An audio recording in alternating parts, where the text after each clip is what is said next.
요리의 맛을 살려주는 맛간장 사 먹고 계신다면 이제 집에서 한번 만들어 보세요. 여러 가지 레시피들이 있겠지만 집에 있는 채소들 넣고 끓여서 채소를 만들어내고 간장을 붓고 레몬과 사과를 넣고 끓여주기만 하면 되거든요.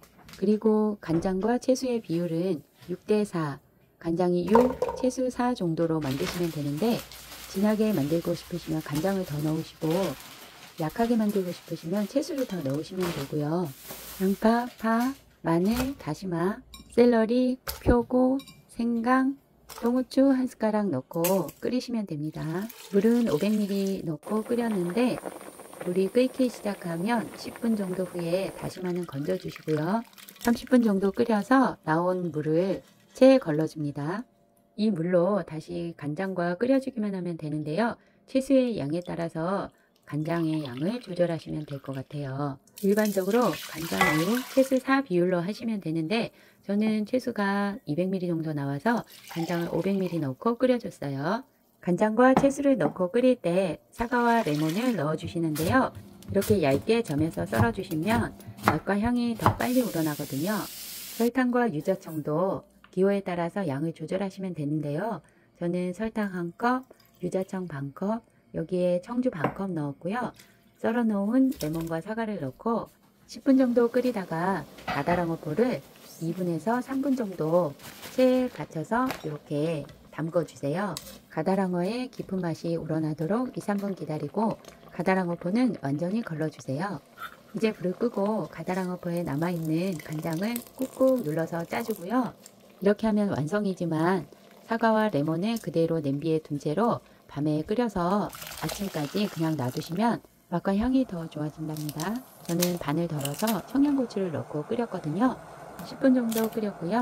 여름이다 보니 반나절 정도 그냥 밖에 놔뒀다가 식힌 다음에 체에 바로 걸러줬고요. 안 매운 맛간장과 매운 맛간장을 나눠서 담아주고요. 간장 담을 통은 식기세척기로 세척해서 따로 열탕 소독은 하지 않았습니다. 이렇게 만들어서 바로 냉장고에 넣고 드시면 됩니다. 다양한 요리에 맛간장 활용해서 맛있는 요리 만들어 드세요. 매운맛, 안 매운맛 두 가지로 만들어 봤습니다. 맛간장 하나 만들어 뒀더니 두부조림이 정말 뚝딱이거든요. 냉장고에 있는 두부 꺼내서 두부조림 한번 만들어 보세요. 두부조림 할 때 생두부를 그냥 조림하시나요? 아니면 저처럼 부친 다음에 조림하시나요? 이렇게 팬에다가 앞뒤 노릇노릇 구워서 소금으로 살짝 간한 다음에 맛간장을 넣고 졸여주면 왜 사람들이 맛간장을 만드는지 이유를 금방 아실 거예요.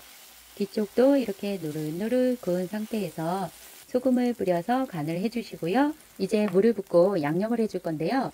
물은 반컵 정도 부어줬고요. 양파 썰은 거 넣어주시고 이제 간장으로 간을 할 건데요. 3큰술 정도 넣어줬습니다.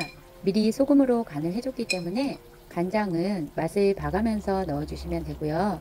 고춧가루는 1큰술 정도 넣었고요. 다진 마늘 넣어주시고요. 마늘이 뭉치지 않게 골고루 뿌려주시고요. 이제 파를 썰어주는데 도마도 쓰기 싫으니까 가위로 듬성듬성 썰어줍니다. 그리고 청양고추를 넣어줄 건데요. 칼칼한 맛이 나도록 청원고추 1개씩을 역시 가위로 썰어줬습니다. 자, 이제 다 됐고요. 갓 지은 밥에다가 금방 만든 두부조림 먹으면 정말 끝내주는 맛이겠죠? 맛있게 만들어 드세요. 구독, 좋아요 누르고 가세요. 감사합니다.